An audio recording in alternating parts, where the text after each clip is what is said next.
D C NEPRA انور ملک کو خلاف ضابطہ صدارتی ایوارڈ دلوانے کی کوشش کا انکشاف ہوا۔ کابینہ ڈویژن کے تحت کی گئی انکوائری میں دعویٰ کیا گیا کہ چیئرمین نیپرا نے ممبر سندھ رفیق شیخ کے ساتھ ملی بھگت کر کے اپنے آپ کو صدارتی ایوارڈ کے لیے نامزد کروایا ہے۔ اس پر ہم بات کرتے ہیں اسلام آباد کے بیورو چیف افتخار شرازی صاحب سے۔ افتخار صاحب، مزید کیا کچھ پتہ چل پایا ہے؟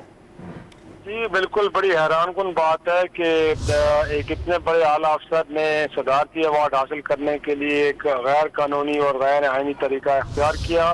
اور جیسے کہ ہم نے اپنی خبر میں بھی بتا رہے ناظرین کو کہ ممبر سندھ نیپرا رفیق احمد صاحب جو کہ ممبر ہے بنیادی طور پہ، انہوں نے جو ایک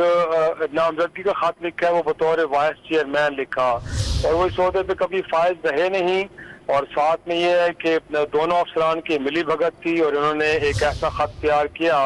جو قانونی اور آئینی طور پہ درست نہیں تھا۔ اس سے پہلے بھی انور ملک صاحب کے بارے میں بتایا جاتا ہے کہ 2020 میں بھی اسی طرح کی کوشش کر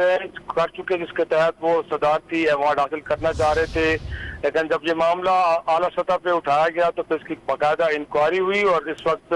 ہم انکوائری رپورٹ کے کچھ مدرجات بھی ناظرین سے شیئر کر رہے ہیں، جس میں اس بات کی فائنڈنگز آئی ہیں کہ جو کچھ ہوا ہے یہ غلط طریقے سے ہوا ہے، اور بالخصوص ممبر سندھ جو ہیں انہوں نے بطور وائس چیئرمین جو اپنے آپ کو ظاہر کیا وہ اس عہدے پہ کبھی فائز ہی نہیں رہے، اور رفیق احمد صاحب نے ایک خلاف ضابطہ غیر قانونی کام کیا اور ان کو نامزد کیا۔ تو اب یہ جو انکوائری رپورٹ سامنے اس کے اندر